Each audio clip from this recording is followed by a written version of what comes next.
The ending of Gen Z's era. Hey, what's your favorite cartoon? YouTube. I watch YouTube. No, cartoon. Cartoon? Mm-hmm. You don't watch cartoons? What are cartoons? Damn, what? I'm not that old. Is it like when they have ads? What? You ain't never seen Tom and Jerry? Cartoon Network, Nickelodeon. Hey Arnold, you ain't never seen Disney Channel? Max and Ruby. What? Ruby and Max. Nope. When I was scrolling on TikTok, I saw this bro. I watched YouTube, I did, but when I was a kid, I watched, oh my god, iCarly, Victorious, Blue's Clues. If y'all, do y'all know what the Upside Down show was? I asked my friend about it. He said he didn't know it, but that used to be one of my favorites as a kid. Disney Channel had everything, bro. Wizards of Waverly Place, which they just did a spin-off, and I'm not gonna lie, as a 21-year-old man, I kind of got excited because it reminded me of my childhood. Obviously, you got your SpongeBob and, you know, stuff like that. Max and Ruby when I was little. I remember watching Hannah Montana on Disney, Austin and Ally, but it's crazy that kids do not watch cartoons. Like, how? Officially solidified to me that Gen Z's era is officially over. After years of making fun of millennials, it's officially caught up to us. And although the last Gen Z year is 2012, which only makes someone born then 13 now, guess what? If you know what a cartoon is now, you're officially what the kids call, and I'm gonna be referring to things from now on as what the kids call it because I've reached that point, status to Gen Alpha. Yep. It's so wild that Gen Z and millennials grew up with things similar. And oh my god, Big Time Rush. Oh my god, I forgot about that. Holy shit, bro. Dude, there are so many cartoons that I loved watching as a kid. And kids do not watch cartoons now? That's crazy. Different stratosphere. So I want to talk about some of the things that Gen Alpha won't grow up with or what they'll have to adapt into society with. And one of the main things I feel kind of bad for them is having to grow with constant cameras 24/7. I can't even envision a world anymore without social media or people recording things in public. And yeah, although most of Gen Z also grew up with a lot of cameras in our face, I would say for most it was a mix of an offline childhood with an internet world. Like for one, we were still watching cartoons. I grew up in the generation where I would still go outside and play with my friends. Yeah, I was not on video games all the time. I didn't have an iPad. I didn't have a phone. Didn't have an iPod. I didn't have anything like that until I was in like middle school. When I was young, I remember going outside, riding my bike. Y'all know what ripsticks are? Oh my god. I went outside. I had a childhood to where I was not on the internet. Waiting for a new episode to drop and watching it on TV. I remember like clockwork pulling up to the TV at night to watch the new episode of regular show or Adventure Time. Also still touching grass and having the whole block just vibing around the neighborhood. Nowadays people can't touch the sunlight around their neighborhood without disintegrating into pieces. The online world we grew up in was mainly YouTube and all the OG YouTubers. Just watching whatever the type of content they posted. A famous YouTuber could post anything back then and people watched it. Low-key, people try to say Gen Alpha started brain rot, but Gen Z was patient zero to it. Like, have you seen a YouTube poop in 2025? How do we not call this brain rot? Yay Luigi with one of 8 essential prizes inside. I do not remember this. You will die. What the fuck? But you know what? At least we can say one thing. This brain rot was made by humans. There was real passion in the bull. Yeah, it may have been brain numbing, but it was our creative brain numbing we put together. For Gen Alpha, there's basically zero offline childhood anymore. Other than them going to school, that's really all the IRL which is insane. They'll have for the day. Most of the work in school is going to be done on computers with the help of AI too, so, you know, no more creative paper learning. You'll see them run home with the swiftness after school ends to get their iPad because now phones are banned in school. And at the end of the day, that's something older generations are just going to have to get used to. I mean, with Gen Z, the way older generations were reacting over us looking at internet memes, they thought there's no way these kids are growing up normal. And look at us, we made it out perfectly fine. Your hair looks very bouncy.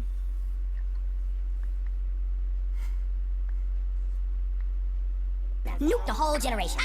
If it were up to me, I would drop an atomic bomb on the whole generation. I'm more worried about the online radicalization they're gonna face and how that's gonna with their brain. People gotta realize a lot of reasons why people oh my have god, dude. Oh my god. That just no. No. That just brought up something that I remember from I think it was COVID era. I need to find the video. When I saw this video, the amount of fucking cringe that rushed through my body. This is it. The person that sent you this wants you to know. We need to get the gang together for a little road trip, you heard me. No cap, facts, no printing. Copy, no translate. Bro! Oh my god. Holy fuck, that makes me cringe so much. Facts, no printer. People actually liked that. Because they grew up with it and it was drilled in their head from a young age. And when it's drilled so hard into you at that type of age, it's hard to break away from you because it kind of becomes your personality as well. But I think more than likely, a lot will probably just turn out how Gen Z did with the internet and phones. It is sad though that everything is filmed and they can't make the same mistakes other generations did. Like no matter what age they say something on the internet, it'll be attached to them until the day they die. If they somehow put an archive of COD lobbies when I was sponsorship on this channel. But it's all good now because I changed, you know? As a kid being born now, at any time you risk being filmed. You could be born as a family. And the amount of fucking pedophiles on the internet and little kids are posting on TikTok dancing. Like, what is that? What are we doing with society? Why are you allowing your little daughter that is 6 years old to have a phone and dance on TikTok where there are millions of pedophiles? Like, what is going on? Vlogger kid, a fate some would say is worse than death. Then in the future, when you ask your mom and dad for pictures of your first birthday, they just pull up the video on YouTube with you in it that you didn't even know was posted. You can't even walk in public and talk to strangers anymore without risking talking to someone with meta glasses, which I think is going to become a problem in the future, especially with creeps. There's already a ton of people recording people without their consent, and all they gotta do to conceal it is buy a little sticker to block the light from letting people know they're recording. You could at any moment be randomly recorded for a failed Riz POV TikTok. Yeah, God took his time when he made you. Oh, this your girl? My fault, bro. The only way to avoid getting recorded in the future is going to be locking yourself up in an insane asylum white room. Even dealing with the internet, they're not going to have a time using it where they're using it with no algorithms. And I know people will say that algorithms have always existed on social media, which yeah, is true, but not to the extent they are now. Algorithms nowadays are constructed to the point where they're as addictive as fen. You can't even get off the apps if you want to. Back then, the beauty of things was finding random rabbit holes and going down a whole genre on YouTube. Viral Here's without. With everything I added from co-producer. First scene. memes would spread organically through people randomly finding something funny. Nowadays, I can't even keep up with the memes myself. I feel like I'm 20 generations behind already with us. Before, you'd have like a couple of viral memes everyone knew universally. But now, because of TikTok, there's a new one every couple of days, and if you don't keep up with the evolutions of it, you're behind. Oh my god. The 6'7" kid. Do you guys, so I asked this question to my friend last night about, like, do you guys think that majority of the kids know about, like, SpongeBob? That's one question that I'll ask, but another question that I have is, do you think that that majority of Gen Alpha knows what Vine is? Because if they don't know what Vine is, or they haven't seen the memes off of Vine, holy shit. Some of the memes on Vine were terrible if you look at them now, yes, I agree. But, dog, there are so many culturally known memes that Gen Alpha probably does not know. Like the, what are those? The, oh my god. There are probably so many. Deadass turned into a whole Pokemon evolution course to the point the kid is now releasing a cryptocurrency. Hi, come on in. Leave the door. What? I want everybody to hear this. We have a team in place and an overwhelming amount of collabs we're working on. And we're ready to bring 6-7 into down. Anyone that gets scammed in this deserves it, and I hope he makes $1 million and never gets arrested. I can't get over the fact that AI memes are gonna be a thing that's typical. And I'm not talking about Sora 2 edits of people and stuff. I mean literally AI generated memes like Tung Tung Sahar, or any of the other brain rot AI characters, which they're selling plushies and merch of it and everything. Kids love it. What they're also never gonna experience is the prime of using physical media. Bro, I think even something like flash drives will be unknown to a lot of them. Because now we got cloud media and you don't really need it anymore. Nostalgia of pulling up to your homie's house and them having a collection of games for y'all to choose through, or the family living room DVD collection for y'all to sort through. I don't think it will completely die off though, because people still buy albums all the time, which kind of makes sense because it's one of those things that you can always have as a collectible for for the future. But physical movies and games are definitely gonna be dead. They already stopped producing a lot of them for years by now. You might have to go back to it though, because these companies' greed is getting out of hand. Once everyone found out you don't actually own the games you buy, but a lot of them you're just licensing a copy, and if the company you're getting it from, like Sony, loses it, then you lose the game too. It changed people's mind in a snap. Instead of calling it buy on the PlayStation Store, they might as well call it temporarily rent until we lose our license for it, then you and know you're not getting your money back. That's gotta be illegal in some type of way. Like, what are we doing, law enforcement? It's gonna be crazy in 2050 when kids are doing nostalgia years for the 2000s and 2010s, and they pull up with a collection of DVDs and CDs. I think it might reach a boiling point where people genuinely swing back to having physical things, especially with every streaming platform increasing their prices every year while removing the shows people actually like. There should be no reason. I think it will become a trend when we're older, in the 90s and the 80s and the 70s and shit. Like, us as like teenagers stole from each generation and stuff, and like so on and so on and so on. I think that in the future it will be a trend to have stuff like that, to have like the older shit, like the iPods and the MP3 players, and have like physical copies of things like movies and not being on those streaming services. Or like, I think that will 100% be a trend.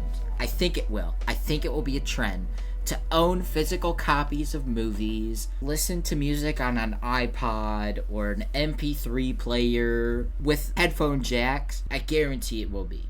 Netflix is increasing their price by like $3 every year. That inflation excuse is gone. It ain't 2022 anymore. Instead of actually giving good content, they'd rather pay off Congress to sign some law that says it's the death penalty if you sail the seas. Life was really good though when you just had Netflix and could watch whatever you want. And why'd I just find out for Amazon Prime Video that they started charging to use it now? Jeff, you not making enough money from the Amazon subscriptions? Come on, dog. I've been paying you $15 every month for the past 6 years. You could at least give me that. You're just trying to pay off a country to remove a bridge so your yacht could go through it. I just want to watch The Boys for free. Subscriptions are something Gen Alpha is also going to have to grow up with. They're not going to know a world where you could buy something and have it to you and not have to pay a subscription to use it. In fact, I guarantee in 10 years when you're going to buy anything, in order to unlock the full capabilities of the product, you'll have to get some type of subscription. They're already doing that with cars. It used to be free to use all the car apps, and now they charge you $10 to $20 a month to use them. They're making a car where you're going to have to pay to unlock the full horsepower. Making a product with something already ready to use it and then charging to use it is capitalism summed up in 2025. Even Ring, the security camera everyone gets, started charging to be able to see intruders. Imagine now paying $5 a month to see out your Ring camera, and someone's breaking in your house but you can't see who it is. Then you get slimed out because you didn't want to throw $5 a month for a camera you spent $100 on already.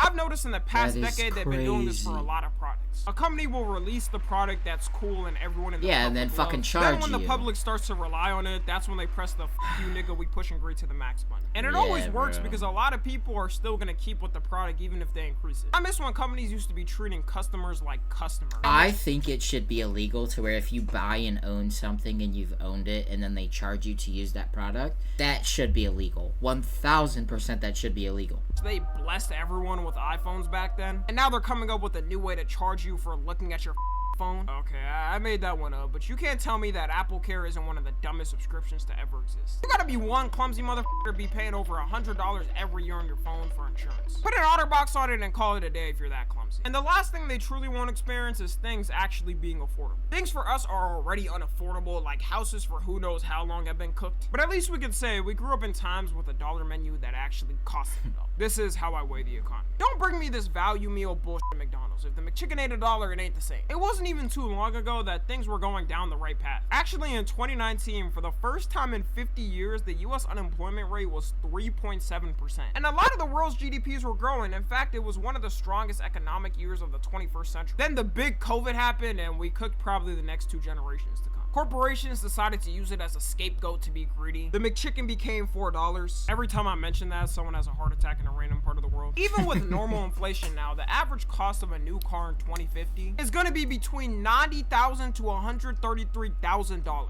And I know that price might actually be normal in that time compared to the income people will be making. But one thing you can guarantee is that minimum wage is going to stay at $7.25. I can't fathom people are actually working for that much. Imagine working 8 hours and this is what you end up with. In a full week, you'll end up with a whole $290. Don't splurge. It's crazy that even the baseline prices for Gen Alpha is gonna be more. Like the basic trim of a Honda Civic will probably be $50,000.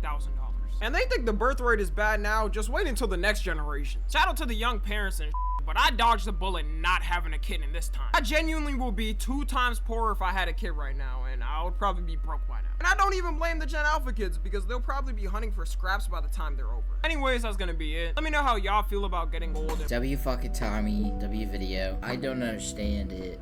That kids do not know what cartoons are. And maybe that's like one of a few. But still, dude, a kid that doesn't know what Tom and Jerry is might not even know what SpongeBob is if they don't know what Tom and Jerry is. And they only know fucking YouTube. That's crazy. Alright, lock in. Next.